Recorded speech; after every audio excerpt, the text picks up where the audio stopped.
is truly evolving, and I think because of that, there will always be complexities. It's very similar to its neighbour, actually, India, who has also very similar issues in terms of its diversity, in terms of its background, in terms of its ancient history. So I think, actually, when you're dealing with a country like Nepal, it's very unique. And we always say this about all countries, and it's my job as someone in politics to say that about all countries, but actually, Nepal is very, very unique in a way. Because its traditions are intertwined with its political system as well. So its ancient religious traditions are as well. So when you're dealing with financial institutions coming out to Nepal, when you're dealing with educational institutions, when you're dealing with businesses, and I would actually, hopefully by the end of my 5 minutes speaking here, where I would be looking at, and where I would like to see Nepal headed, is actually, and I think through the FCO as well, it's looking at small and medium-sized businesses as well, SMEs, going out to Nepal, because actually that's where the relationships are created. The multinationals, yes, okay, that will happen. It is happening, as you said, with Unilever, etc. But actually small and medium-sized enterprise. In fact, once I got your invitation, I invited a company here, which is a drones company, believe you me, out of all these other companies in the world, a drones company, and the CEO has come down from the US, particularly for this event, to meet yourself, because he's interested in looking at investing in Nepal and doing some collaboration with governments. But actually, small and medium-sized enterprises is where the relationship will be built, in my view, in my humble opinion. I think that actually, if you connect the individuals, the families, the small companies, you'll see actually business becomes easier because it's done on personal relationships. And I think that actually that's where we should be looking. And I understand the SGO are doing some great work, and they're doing, the government is doing a lot of work. In fact, actually, with Brexit coming up, we will be looking at everywhere to do business. I think Nepal is high on the list. I mean, I was recently speaking at an event about Iceland, and even Iceland's level of doing business has gone up. Now in our government, we want to really reach out to all nations. No nation is small. Every nation has its value. Every nation has a value of business, and has a value of customs and traditions that it shares with Britain. We're very blessed as a nation, actually, that we have ties with probably every nation in the world. Yeah, we have a history with every nation in the world. And actually, this is the time, in a way, I think we should look to be cashing in on that relationship. We should be looking to develop and nurture our long-standing ties and relationships that we have with you.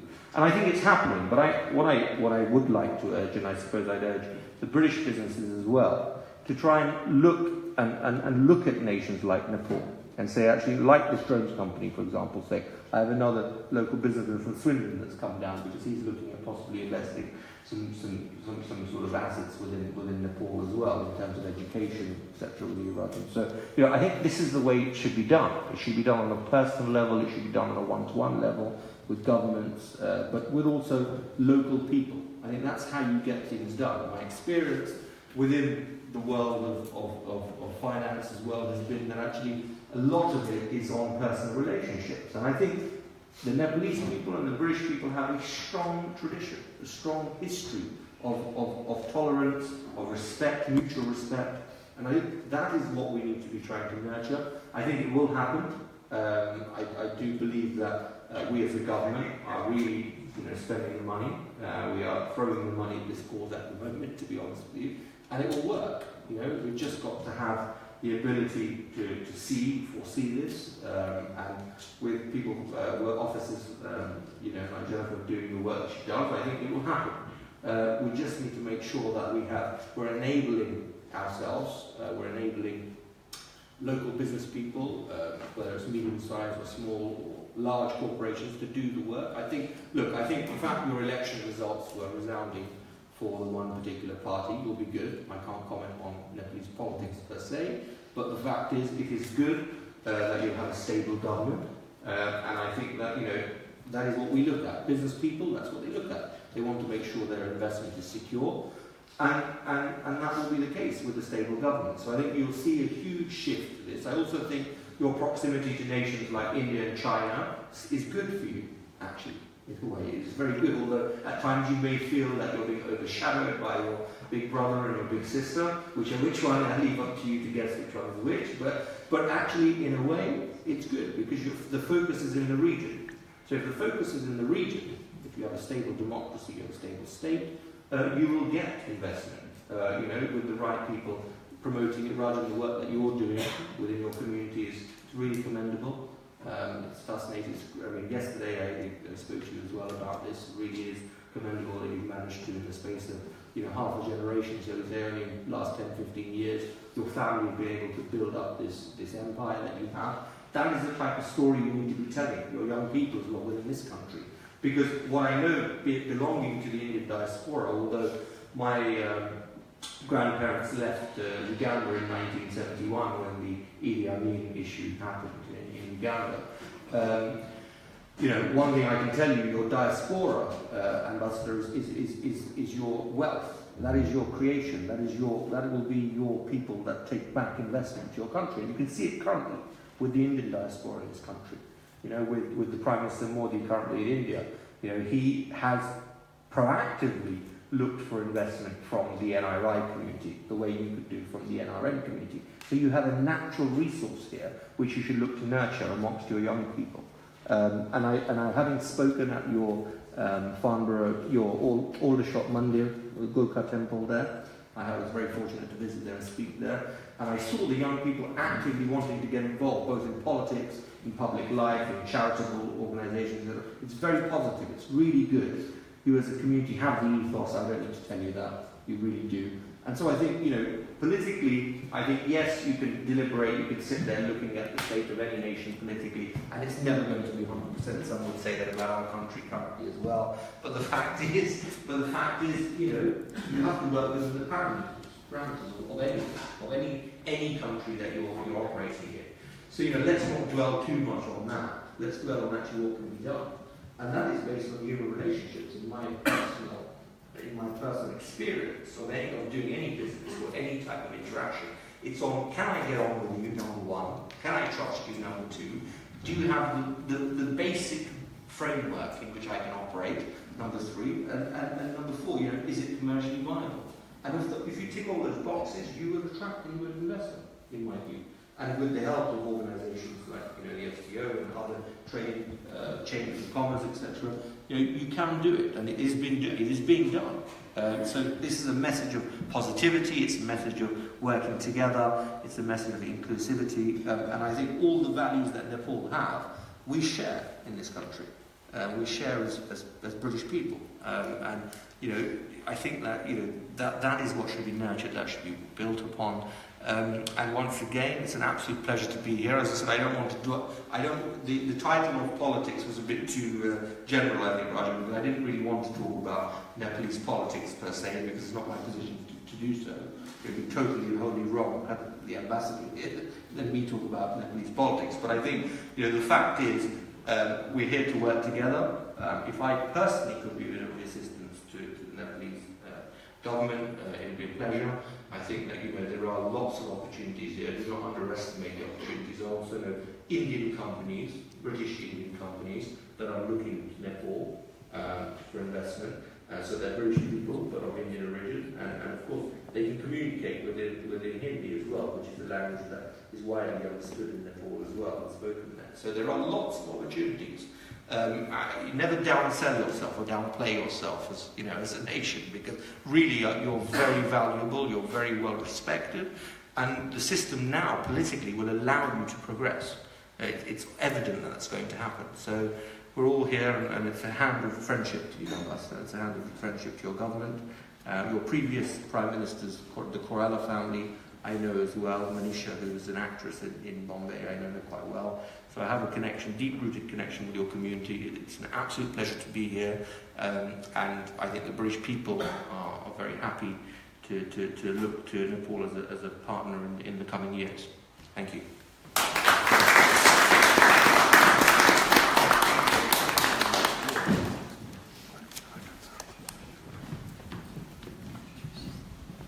Thank you very much, Kishan. I must admit, the subject of drones raises and begs some very interesting questions about the potential purity of mountaineering ascents on expeditions in the future. And having been involved in major expeditions to the mountains, I'll set you up with a conversation.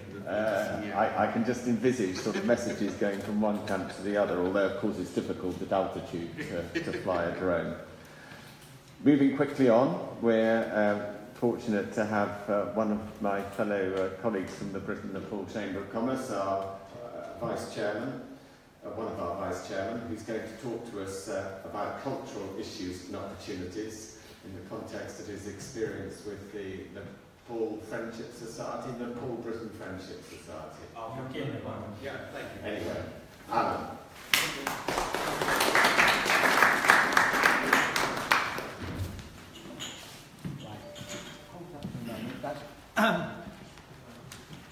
Because all I need is this second slide rather than go to the public.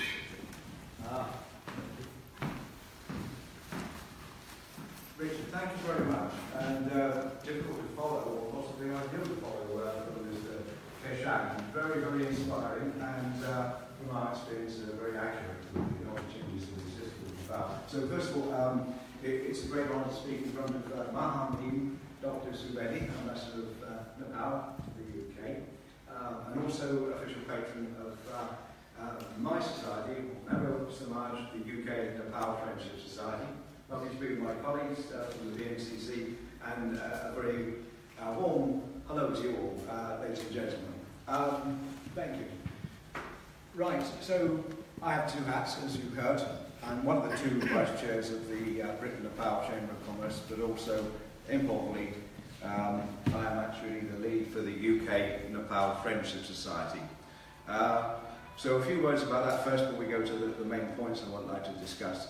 That society works for friendship between the two countries, hence the name, but in very focused ways. We have groups of experts in different areas, including now increasingly in industry, commerce, as well as social and other specialist areas. So we work in a focused way to bring the two peoples together and give a stronger and good voice for the UK Nepali community here. And there's a relevance to trade and industry on that front, as I'm sure Mr. Kashan will pick up on, mentioned. And of course, relations between the two countries. So we have interest in culture, hence the topic you kindly said, Alan, your culture today, from Richard. Culture and the economic opportunities in particular sectors of Nepal back to the UK. Right, so business culture.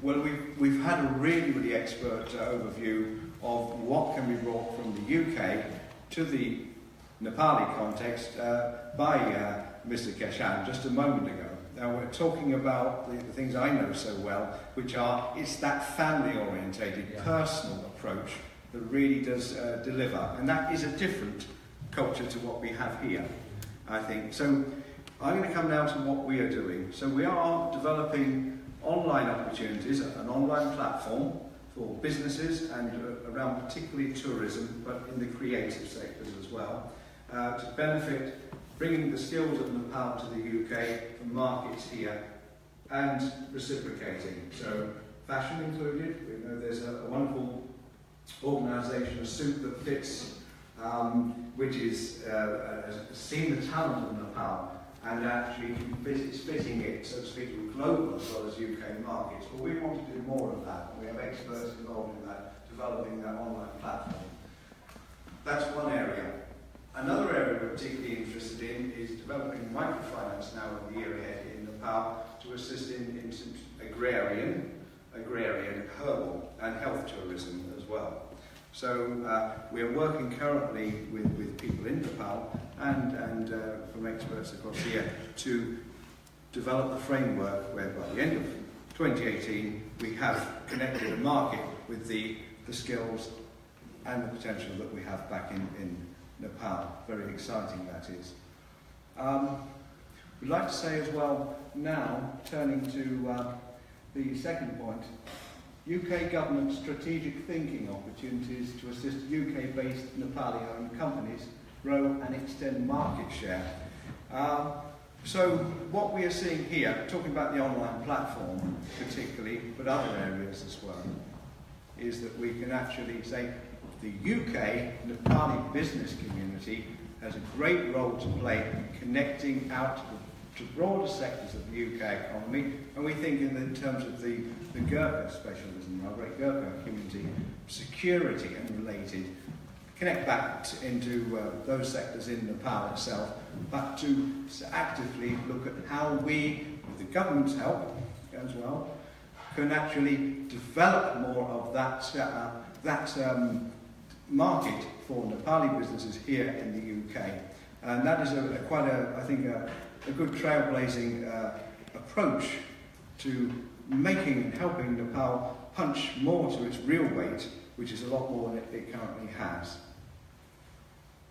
Culture with a capital C, working with providers of skills and resources linked to culture in Nepal.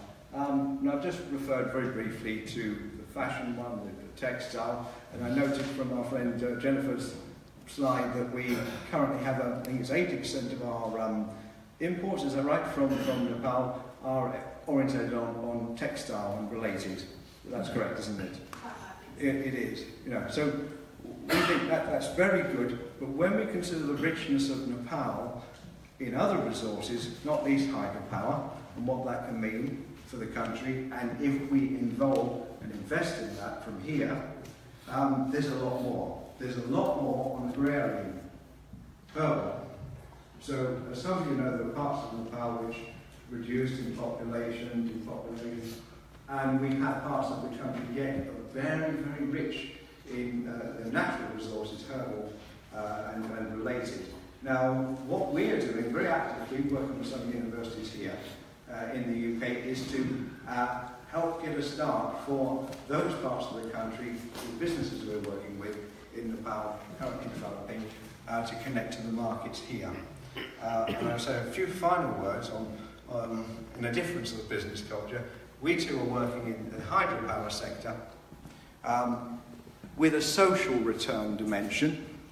So we are working with developing an Anglo-American consortium which should, at the end of next year, be actually on the ground doing its important work.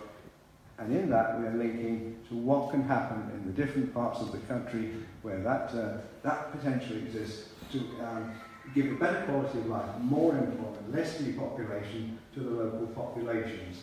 So that's a little bit about what we're doing. We're an unusual organisation when we came in to BNCC because we were a social empowerment and a technical projects organisation. But now, over the last 9 months, we have been developing much more, saying what we can do for the UK, what we can do for Nepal, the historic friendship between the two, and our great peoples is we can work on employment generation and social empowerment through it as well. So that's just a few. It's not totally culture, but a few about the groundbreaking work that we're doing. And we're very proud to make the announcements on, like, for instance, that consortia and the good work that we are developing now in Nepal itself. Thank you.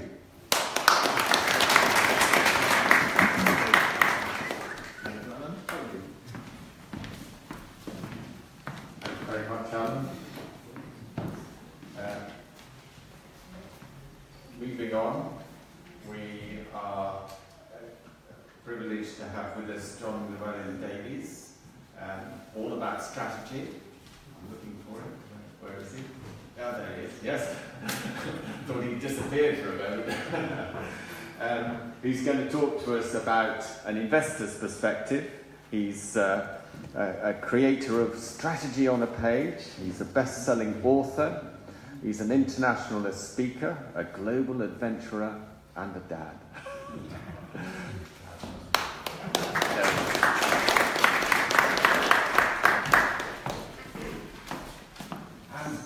Thank you for being here. And the reason I came into this room, I think I was wondering why I was invited, and I came in and I saw that when I came through.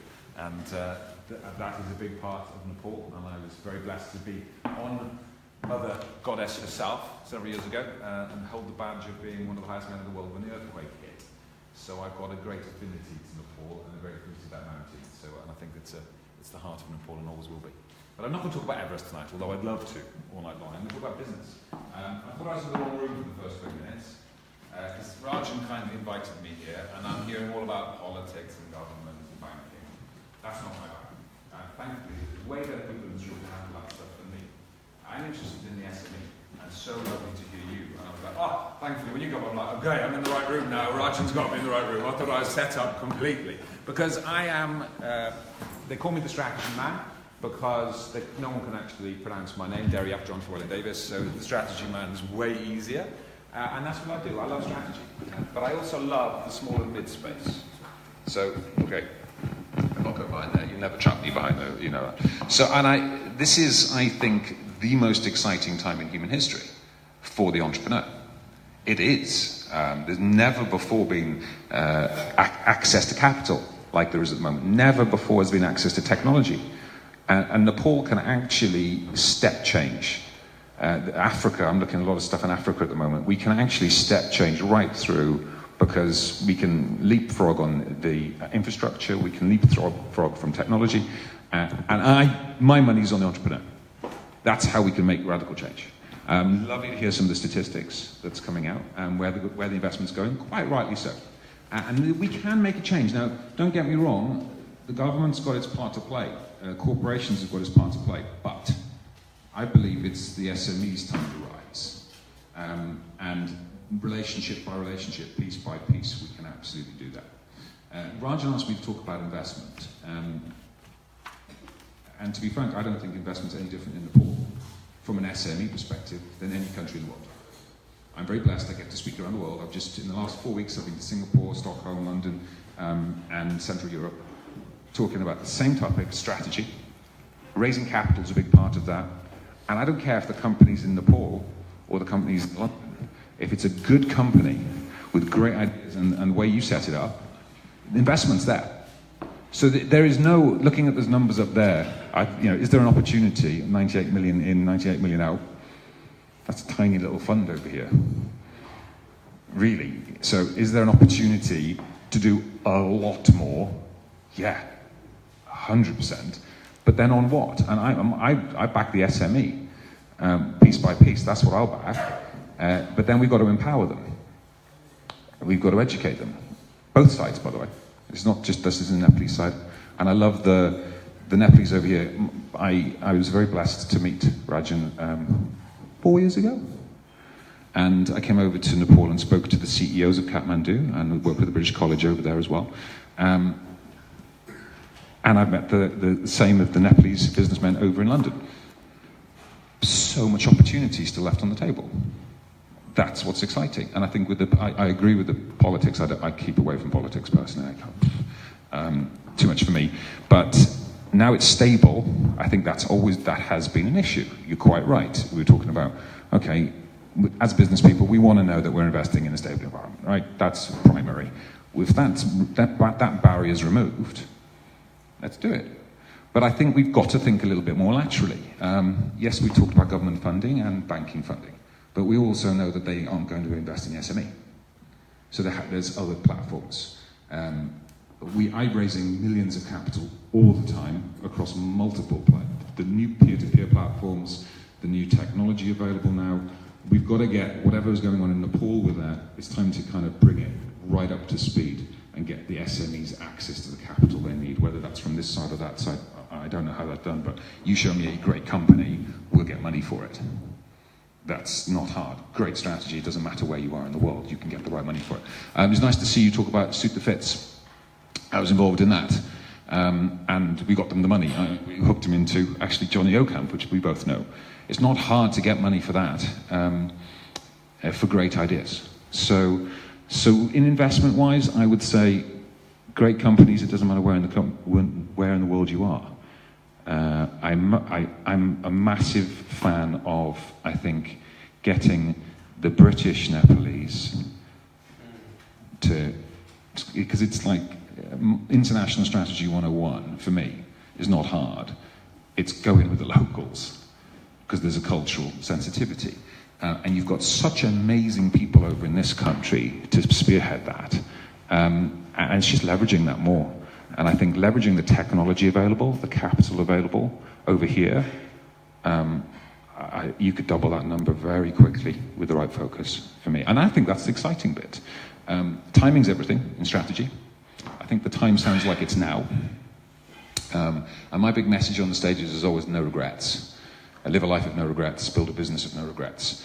And now let's just take this up to country level. I think this is Nepal's time. But as an investor, it's time to empower the Nepalese entrepreneurs. I think in order to do that, they will respect most the Nepalese entrepreneurs here. And I'll back you any day of the week on that one, Rajan, and anyone in this room.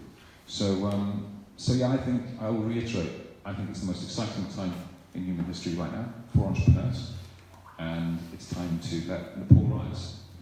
And there's, thank God, we don't have to talk about Brexit in this room. That's all I'm happy about. A couple of mentions of it.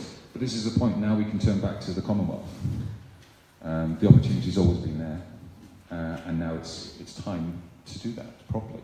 And especially with our relationships. I'm seeing a lot in India right now. Nepal's right next to it, and it's time to do some work.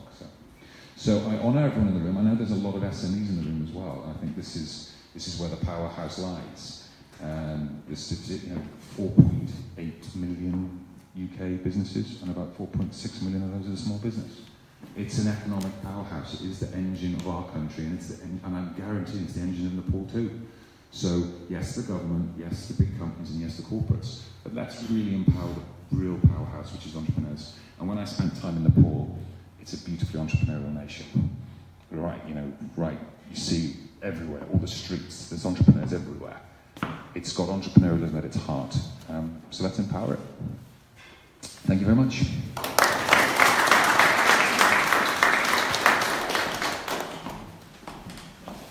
Thank you very much, Derek. We're now going to hear briefly about the training opportunities for newly retired Gurkhas. We're fortunate to have Dr. Martin Wright with us. He has a background both in the police and academia. Martin.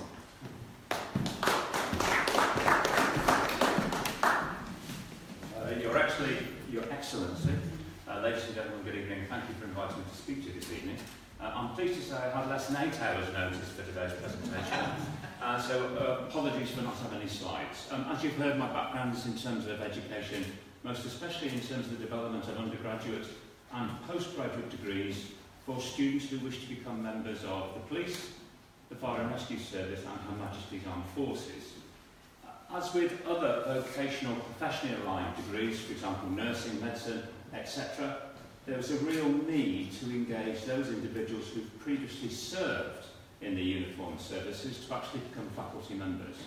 So we had, for example, course leaders, module leaders who were former fire officers, police officers, members of Their Majesty's Armed Forces. And that was really important, not only in terms of the transfer of knowledge and expertise back from the uniformed services into the academy, but most importantly in terms of the student experience and learning. Most recently, I've been thinking about how can we begin to build, therefore, a new academy, a new school that is actually staffed by retired Gurkha officers and soldiers. Most notably, recognising that we live in an increasingly insecure world. I have no need this evening to tell you about the background of the Gurkha soldier. The repute that they are endowed with is also matched by their level of expertise and skill. And you only have to read or meet with them to know they are highly adept at coping with extreme conditions and challenges. That provides a very rich background in terms of them therefore taking their skill base and becoming educators. So the opportunity this evening, particularly within the context of the human capital of Nepal, is to begin to think, for example, where do those individuals go when they leave Her Majesty's Armed Forces? Are there gaps?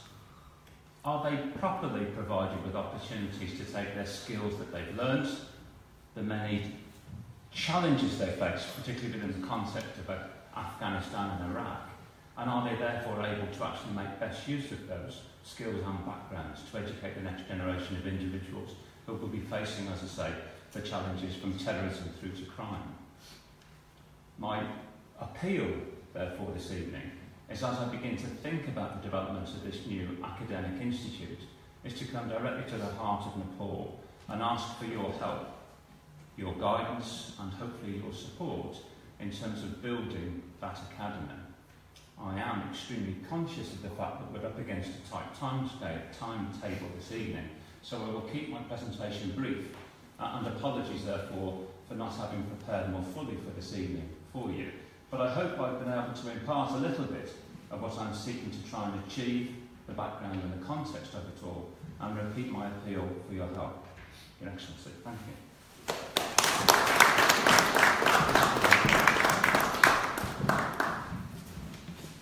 Thank you very much, Martin.